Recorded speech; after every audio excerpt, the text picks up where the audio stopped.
नमस्कार, मैं डॉक्टर अजीत भारती आज फिर आपके लिए हिंदी विषय के अंतर्गत हम उपन्यास का विकास क्रम लेकर आए हैं। तो यहाँ पर आज हम उपन्यास का जो विकास क्रम है बहुत ही संक्षेप में लेकर आए हैं। बाद में हम इसको विस्तार से भी लेकर आएंगे। तो ये कक्षा 9वीं 10वीं 11वीं 12वीं हिंदी विषय के लिए महत्वपूर्ण है, जहाँ जहाँ पर हिंदी साहित्य का इतिहास कोर्स में चलता है। ठीक है, तो चलो शुरू करते हैं। यानी ये जिसके भी काम आवश्यकता वो सब इसका उपयोग कर सकते हो। अब हम शुरू करते हैं। तो ये देखो आपका रहा ऊपर स्क्रीन पर प्रश्न। तो प्रश्न इस प्रकार से दिया है कि हिंदी उपन्यास के विकास क्रम लिखिए, या फिर हिंदी का उपन्यास विकास क्रम किस प्रकार से है उसको लिखो। तो ठीक उत्तर ऐसे लिखेंगे, हिंदी उपन्यास के विकास क्रम इस प्रकार है। पहला दिया प्रेमचंद पूर्व हिंदी उपन्यास, दूसरा दिया प्रेमचंद युगीन हिंदी उपन्यास, तीसरा दिया प्रेमचंदोत्तर हिंदी उपन्यास। तो यहाँ पर हमने सन नहीं दिए हैं, लेकिन इनका मतलब समझ लो। देखो, प्रेमचंद पूर्व हिंदी उपन्यास का मतलब ये है कि जब प्रेमचंद उपन्यास लिखने लगे थे तो उससे पहले के जो उपन्यासकार हैं वो प्रेमचंद पूर्व हिंदी उपन्यास के अंतर्गत आते हैं। यानी जो प्रेमचंद जब जिस समय थे उनसे पहले जो उपन्यास लिखते थे उनको रखा गया है प्रेमचंद पूर्व उपन्यास के अंतर्गत।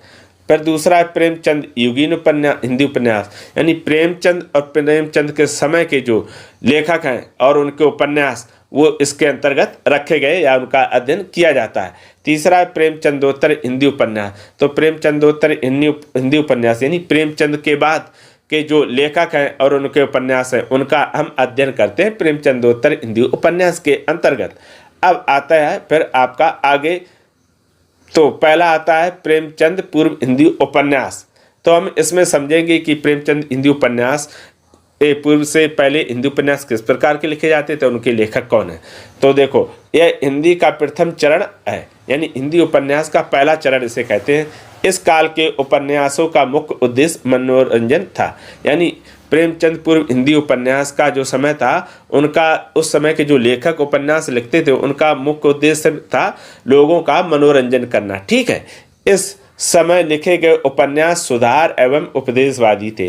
यानी प्रेमचंद पूर्व के समय जो उपन्यास लिखे गए हैं लेखकों का मुख्य उद्देश्य रहा सुधारवादी और उपदेशवादी। यानी उसमें ऐसी कथा लिखी गई जिसमें आपको दिखाएगा कि किसी बिगड़े को सुधारा गया या फिर उपदेश दिया गया किसी प्रकार का। अब उसके बाद फिर आगे इसके अतिरिक्त सामाजिक, ऐतिहासिक, जासूसी एवं तिलस्मी उपन्यासों की रचना अधिक हुई थी।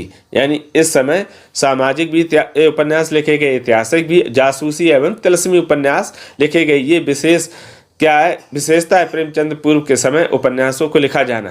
तो रचना अधिक हुई थी। इस काल के प्रमुख उपन्यासकार। अब इस काल के प्रमुख उपन्यासकार कौन कौन है।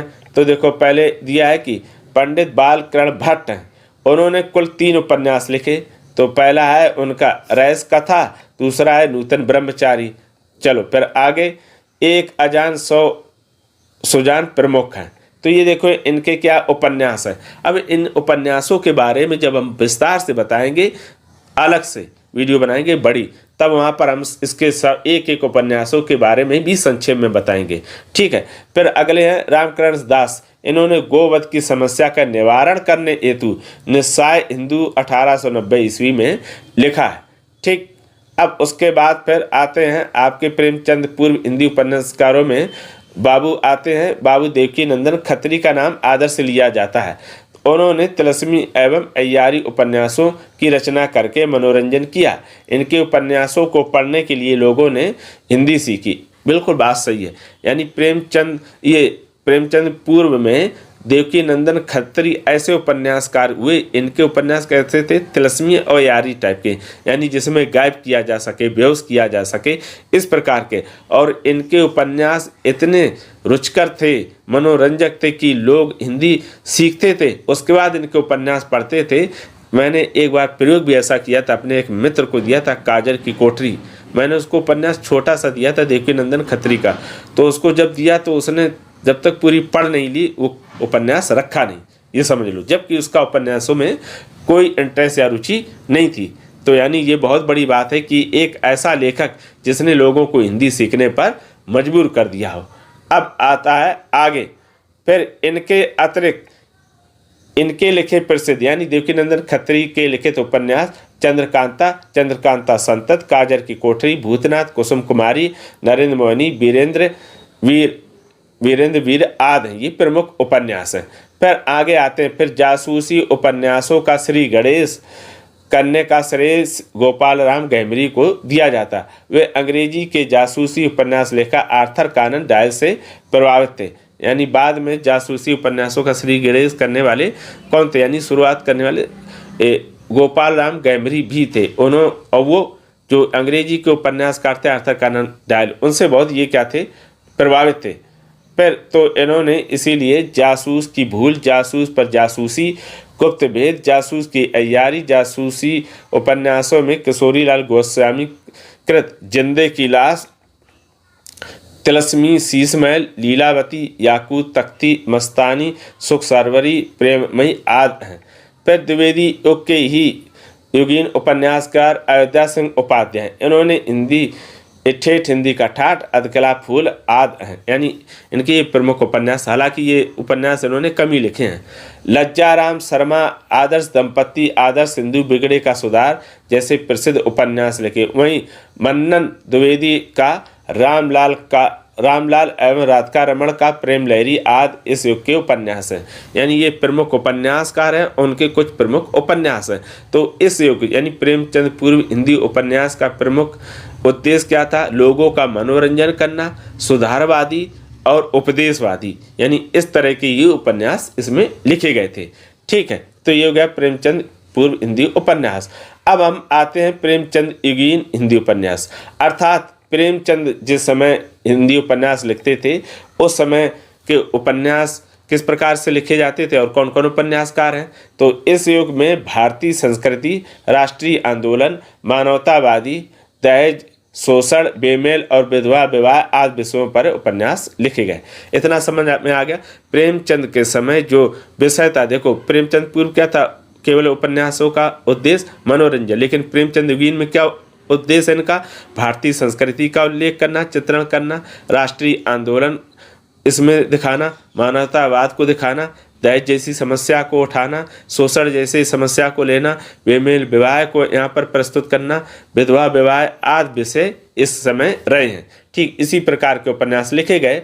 अब इस युग के उपन्यास कौन कौन है, तो पहले आ जाते प्रेमचंद इस युग के युग प्रवर्तक लेखक माने जाते हैं। यानी प्रेमचंद जो हैं इस युग के प्रेमचंदीन युग के युग प्रवर्तक लेखक हैं और उन्हें उपन्यास सम्राट भी कहा जाता है। तो उन्होंने सेवा सदन, रंगभूमि, निर्मला, गबन, गोदान जैसे प्रसिद्ध उपन्यास लिखे हैं। और भी इन्होंने उपन्यास लिखे, मैंने यहाँ पर आपके सामने मुख्य प्रस्तुत किए हैं।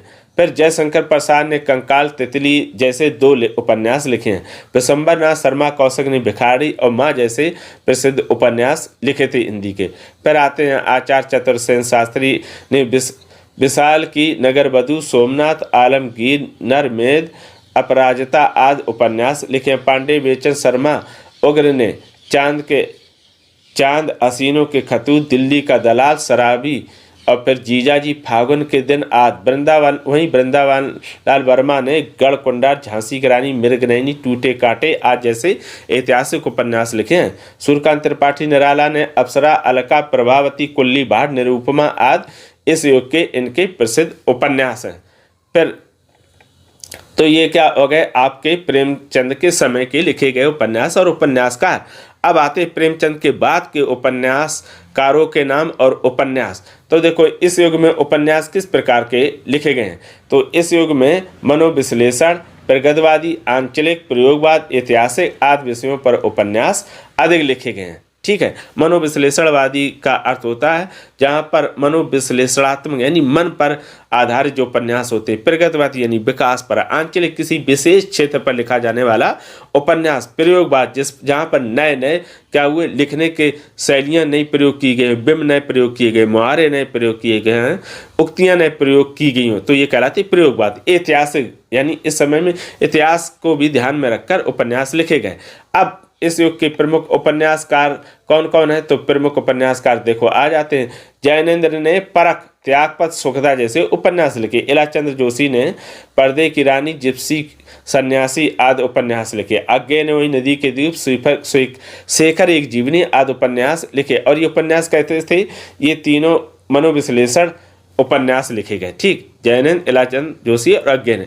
फिर आता आपका यशपाल ने दादा कामरेड और झूठा सच लिखा। झूठा सच कैसा है? ऐतिहासिक है, जिसमें भारत और पाकिस्तान के बंटवारा का उल्लेख किया गया। वहीं भगवती चरण वर्मा ने भी उपन्यास लिखे। इनके प्रमुख उपन्यास है चित्रलेखा, भूले बिसरे चित्र। अमृतलाल नागर ने अमृत और विष, बूंद और समुद्र जैसे फेमस या प्रसिद्ध उपन्यास लिखे। फणीश्वर नाथ रेणु ने मैला, आंचल, प्रति पर कथा जैसे आंचलिक उपन्यास लिखे। इसके अतिरिक्त मोहनलाल ने अंधेरे बंद कमरे, मन्नू भंडारी ने आपका बंटी सामाजिक उपन्यास है।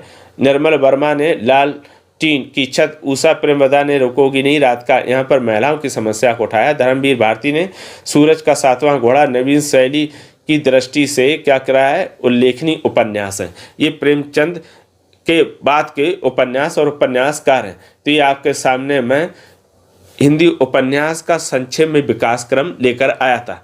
तो आशा करता हूँ कि ये आपको समझ में आया होगा। अगर किसी प्रकार की कोई डाउट हो, किसी प्रकार का मन हो, आपके मन में कोई संशय हो, प्रश्न हो, तो हमें कमेंट करके अवश्य बताइएगा। तो फिर आज के लिए इतना ही। अब हम फिर मिलेंगे किसी नए विषय के साथ। तब तक के लिए धन्यवाद।